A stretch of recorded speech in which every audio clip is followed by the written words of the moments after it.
Assalamualaikum warahmatullahi wabarakatuh. Nama saya Mestimela Safitri dari Stikes Ikifa. Saya akan mempresentasikan proposal karya tulis ilmiah saya yang berjudul Uji aktivitas antibakteri ekstrak etanol daun pepaya terhadap bakteri Bacillus subtilis in vitro. Penelitian ini dilatar belakangi oleh kasus resistensi antibiotik yang menjadi masalah besar di dunia kesehatan. Resistensi antibiotik ini banyak terjadi di berbagai negara. Menurut Blair JMA tahun 2015, di Amerika setiap tahun lebih dari 2 juta orang mengalami resistensi terhadap antibiotik. Menurut Utami tahun 2011, di Indonesia sekitar 40 sampai 62% antibiotik digunakan secara tidak tepat.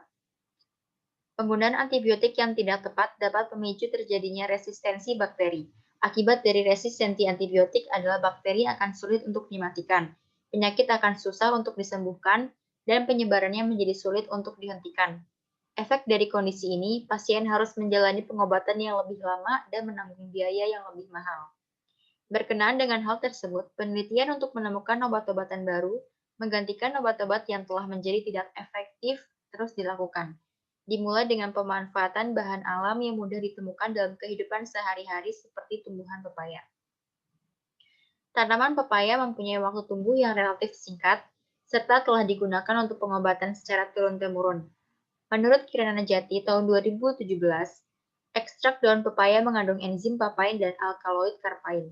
Enzim papain memiliki aktivitas proteolitik dan antimikroba, sedangkan alkaloid karpain berfungsi sebagai antibakteri. Dengan adanya kandungan ini, maka daun pepaya dapat digunakan untuk membunuh bakteri seperti misalnya bakteri Bacillus subtilis. Menurut Warner et al. Tahun 2014, bakteri Bacillus subtilis mempunyai resistensi terhadap antibiotik tetrasiklin dengan pembentukan efloxpam. Oleh karena itu, maka dilakukan pengujian aktivitas antibakteri ekstrak etanol daun pepaya untuk mengetahui kadar bunuh minimum yang dapat digunakan untuk membunuh bakteri Bacillus subtilis. Rumusan masalah yang pertama, bagaimana pengaruh pemberian ekstrak etanol daun pepaya terhadap daya hambat bakteri Bacillus subtilis? Yang kedua, pada konsentrasi berapa ekstrak etanol daun pepaya yang memiliki daya hambat minimum terhadap pertumbuhan bakteri Bacillus subtilis? Tujuan penelitian yang pertama, mengetahui pengaruh pemberian ekstrak etanol daun pepaya terhadap daya hambat bakteri Bacillus subtilis. Yang kedua, mengetahui konsentrasi ekstrak etanol daun pepaya yang memiliki daya hambat minimum terhadap pertumbuhan bakteri Bacillus subtilis. Manfaat bagi peneliti, hasil dari penelitian ini dapat dijadikan suatu pengalaman dalam memanfaatkan bahan alam daun pepaya, menjadi suatu inovasi yang berguna dan dapat menerapkan disiplin ilmu yang telah dipelajari di Stikes Ikifa.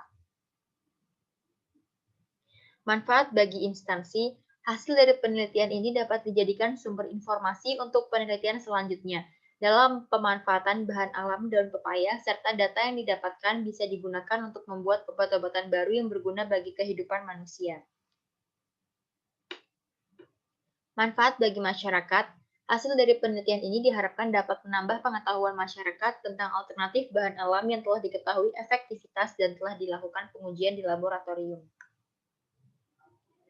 Tinjauan pustaka. Definisi pepaya. Pepaya merupakan tanaman yang berasal dari Amerika Tengah dan Hindia Barat yang kemudian menyebar ke berbagai wilayah termasuk Indonesia. Tanaman pepaya merupakan tumbuhan berbatang tegak menyerupai palma dan berbunga putih.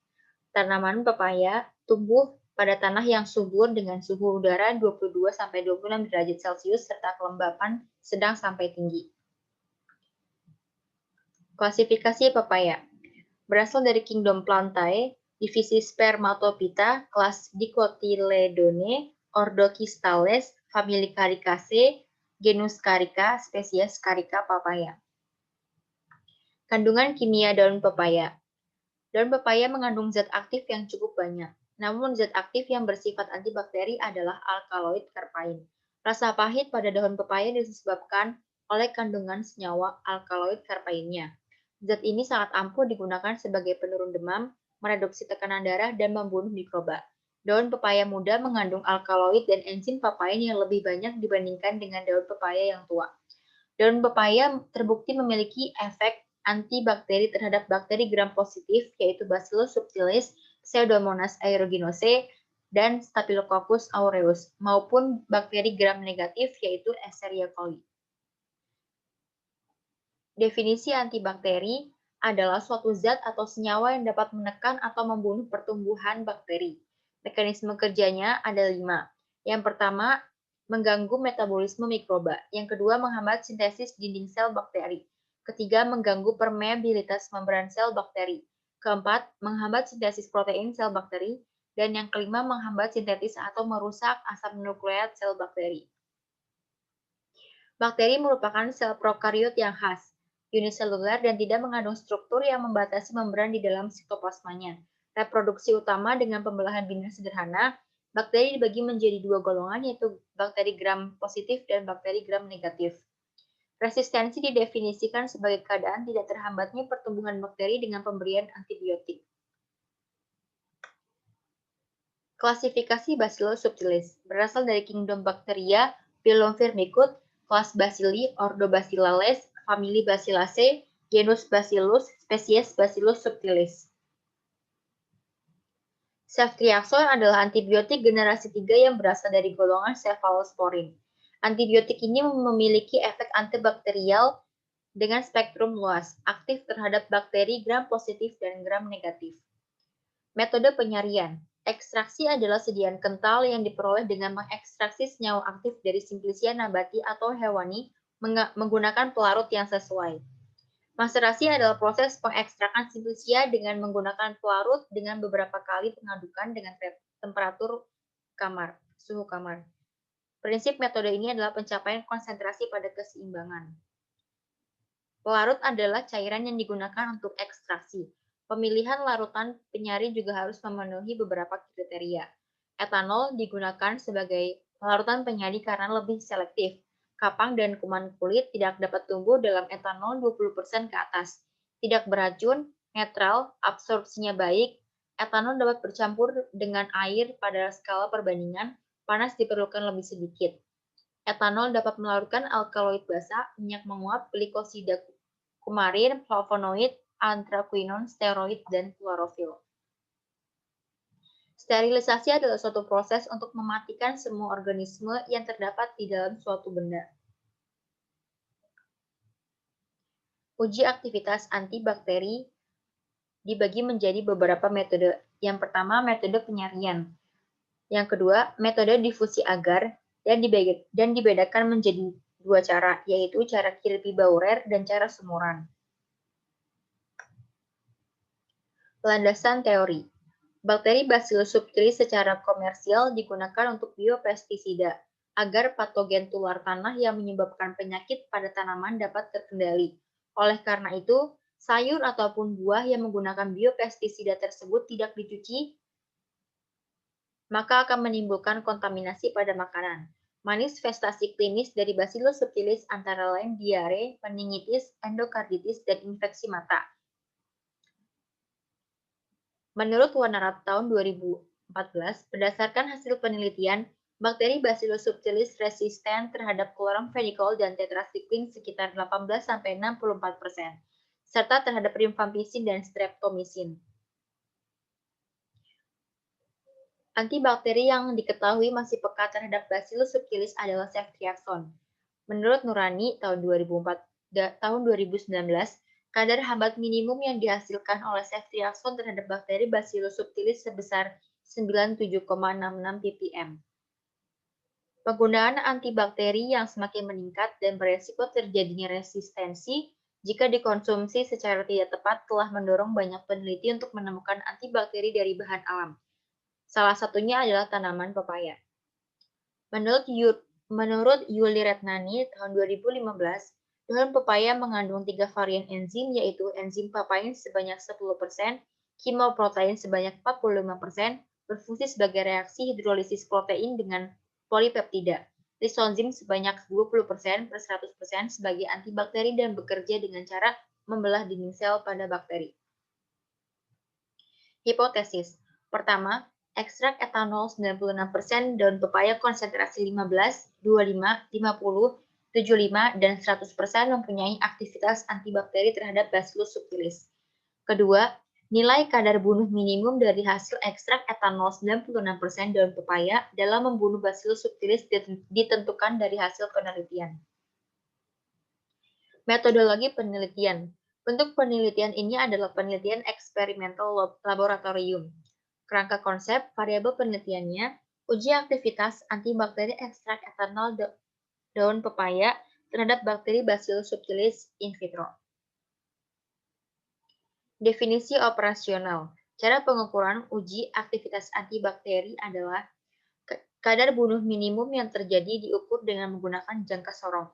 Hasilnya terdapat kadar bunuh minimum. Ditentukan dengan skala nominal. Jenis penelitian ini adalah penelitian eksperimental dengan post-test control group design. Lokasi dan waktu penelitian ini dilakukan di Laboratorium Fitokimia dan Laboratorium Mikrobiologistika Sigiva pada bulan Januari sampai Agustus 2021. Alat dan bahan. Alat yang digunakan dalam penelitian ini adalah autoclave, inkubator, cawan Petri, dan lain sebagainya. Bahan yang digunakan dalam penelitian ini yaitu nutrien agar, nutrien broth, DMSO, aqua desteril, etanol 70%, etanol 96%, bakteri Bacillus subtilis, daun pepaya, dan antibiotik ceftriaxone. Langkah kerja yang pertama, penyiapan sampel. Daun pepaya disortir basah, kemudian ditimbang sebanyak 1 kg dan digunakan teknik pengeringan secara langsung di bawah sinar matahari yang di atasnya ditutup kain hitam lalu diangin-anginkan hingga kering selama 5 hari. Setelah kering, sampel daun pepaya dilakukan penimbangan kembali bobot kering sampel. Penggunaan kain hitam pada saat proses pengeringan simplisia berguna untuk menghindari zat aktif tersebut hilang saat terkena sinar matahari secara langsung. Yang kedua, ekstraksi dengan pelarut. Ekstraksi dilakukan dengan metode maserasi dengan menggunakan pelarut etanol 96%. Serbuk daun pepaya sebanyak 200 gram dimasukkan ke dalam wadah maserasi. Kemudian direndam dengan etanol 96% sebanyak 2 liter atau sampai simplisia terendam semua. Wadah maserasi ditutup rapat dan disimpan pada tempat yang terlindung dari sinar matahari langsung selama 5 hari sambil berulang kali dilakukan pengadukan. Hasil maserasi kemudian disaring untuk memisahkan etanol dari ampasnya dan dihasilkan ekstrak cair. Ekstrak daun pepaya diuapkan menggunakan rotary evaporator untuk mendapatkan ekstrak kental. Yang ketiga, uji alkaloid. Ekstrak yang positif mengandung alkaloid ditandai dengan adanya endapan coklat giga untuk reagen Dragendorff dan endapan putih kekuningan untuk reagen Mayer. Yang keempat, sterilisasi alat dan bahan. Semua peralatan yang akan digunakan dicuci bersih lalu dikeringkan. Setelah itu dibungkus dengan kertas lalu disterilkan menggunakan autoclave pada suhu 121 derajat Celcius selama 15 menit. Pembuatan media agar. Media nutrien agar sebanyak 23 gram dimasukkan ke dalam beker gelas lalu dilarutkan dengan menambahkan 1 liter aquades. Kemudian dipanaskan hingga mendidih di atas penangas air sambil dihomogenkan dengan menggunakan batang pengaduk. Setelah mendidih, kemudian media tersebut disterilisasikan dengan autoclave pada suhu 121 derajat Celcius selama 15 menit. Selanjutnya, tuang ke dalam cawan Petri berisi 15 ml dan dibiarkan sampai memadat. Yang keenam, inokulasi bakteri. Mengambil biakan kultur bakteri dalam tabung reaksi pada media Na dalam cawan Petri. Diinkubasi selama 24 jam pada suhu 35-30 derajat Celcius. Pembuatan seri konsentrasi ekstrak. Ekstrak daun pepaya dibuat 4 seri konsentrasi dengan menggunakan pelarut DMSO 10%. Seri konsentrasi daun pepaya dalam persen yaitu 15, 25, 50, 75, dan 100%. Dalam 1 mili larutan pelarut DMSO 10%. Lalu dilakukan replikasi sebanyak 2 kali pengulangan. Yang kedelapan, pembuatan kelompok uji. Kontrol negatif pada uji adalah DMSO 10%. Kontrol positif pada uji kertas cakram ceftriaxone dengan konsentrasi 30 mikrogram. Kelompok uji perlakuan ekstrak daun pepaya terhadap bakteri Bacillus subtilis yaitu kelompok pertama dengan konsentrasi 15%, kelompok 2 dengan konsentrasi 25%, kelompok 3 dengan konsentrasi 50%, kelompok 4 dengan konsentrasi 75%, kelompok 5 dengan konsentrasi 100%. Yang kesembilan, pengujian aktivitas antibakteri. Media uji NA yang telah ditanami bakteri Bacillus subtilis diletakkan kertas cakram yang sebelumnya telah direndam pada masing-masing seri konsentrasi ekstrak selama 15 menit. Kemudian dimasukkan ke dalam masing-masing cawan Petri. Beri label dan diinkubasi pada suhu 35-37 derajat Celcius selama 24 jam. Tiap-tiap cawan Petri diukur diameter zona hambat dengan replikasi 2 kali. Populasi dan sampel. Populasi yang digunakan dalam penelitian ini adalah daun pepaya yang masih muda dan segar. Diekstraksi di laboratorium Phytokim Citicus Ikiva. Sampel yang diambil pada penelitian ini adalah daun pepaya. Daun pepaya segar dicuci bersih dengan air, kemudian dipotong kecil-kecil dan dijemur di bawah sinar matahari secara tidak langsung sampai kering. Simplisnya di blender hingga halus menjadi serbuk. Instrumen penelitian yaitu autoclave, inkubator, cawan Petri, tabung reaksi, dan lain sebagainya. Rancangan analisis data yang pertama menghitung zona hambat ekstrak daun pepaya dengan berbagai konsentrasi yaitu 25, 50, 75, dan 100% dengan kontrol positif untuk mengetahui aktivitas ekstrak sebagai antibakteri terhadap Bacillus subtilis. Membandingkan zona hambat antara berbagai seri konsentrasi ekstrak daun pepaya dengan kontrol positif menggunakan analisis one way pada SPSS 20. Sekian presentasi dari saya, kurang lebihnya mohon maaf. Wassalamualaikum warahmatullahi wabarakatuh.